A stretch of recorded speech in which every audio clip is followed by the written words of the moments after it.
You recently, didn't we, how Meghan Markle really struggled to get pictured with those, well, eminent people, the ones that she really needed.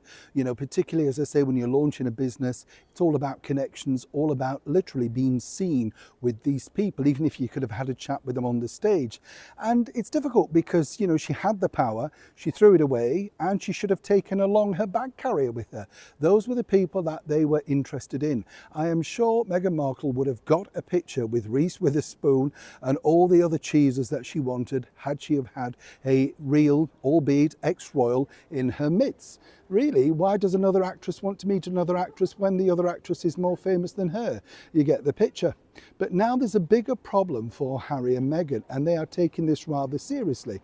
Well, let me explain. Meghan is, Harry isn't. But when I tell you the story, you'll understand exactly why she's very concerned.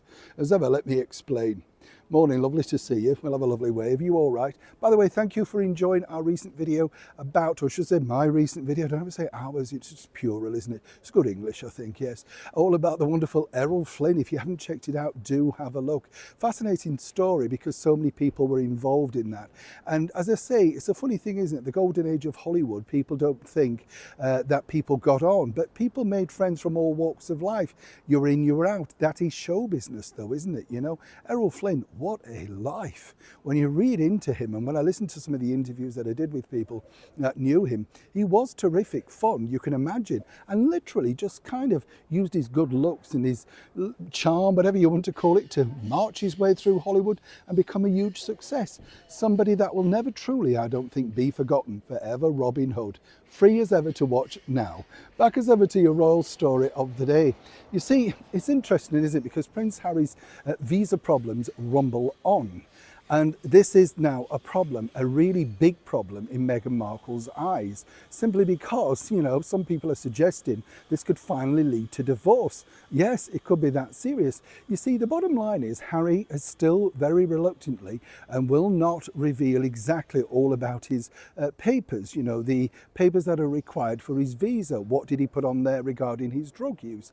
And the story goes, of course, that President Biden was very helpful in sweeping that under the carpet. I don't know how helpful he could have been when you see him boarding the wrong stairs of an aeroplane. Just how together was he? You get the picture. But what's interesting here, you see, is a recent interview with the 45th President of the United States, Donald J. Trump's son, Eric Trump. Well, he was over here in England speaking very nicely about our wonderful British monarchy. You can see the Trump family hold them in high respect, and rightly so.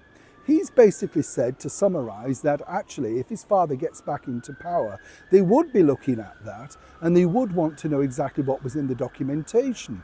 Now, that could prove very serious because obviously if that is negative towards Harry, then usual rules will apply. He made it very, very clear. This has been fed back to Meghan and her team, and apparently she had something of a meltdown. Tears flowed and all that sort of stuff because she knows how serious this could be. Now, only Harry and Meghan know truly the background to this particular story of what he put, or did she fill the form in under his instructions? It's all very misty. But the true story, the bottom line about this is it's created a very much, shall we put it nicely, frost amongst the Montecito duo. You know, she feels that this could bring a lot of things down, and there is no way that she is planning to return back here to the United Kingdom to live. She simply wouldn't do it. Of course, Harry's bandied around options about Africa and the possibility of New Zealand. She's going nowhere. She sees her home back in the United States with, of course, the kudos that she thinks she's accrued, and whether it's with him or without him, I've been told either way will do. She's not shifting. Others are suggesting this could literally lead to divorce, as ever we have to say allegedly. But at something as big like this, you can understand exactly how this particular incident could literally explode for all the wrong reasons. Meghan apparently is taking no prisoners, and she truly believes those chilling words that came from Eric Trump's mouth. One way or another, this is a big developing story, and it might not look too good for Harry and Meghan at the start of 2025. Neil Sean in the very heart of London.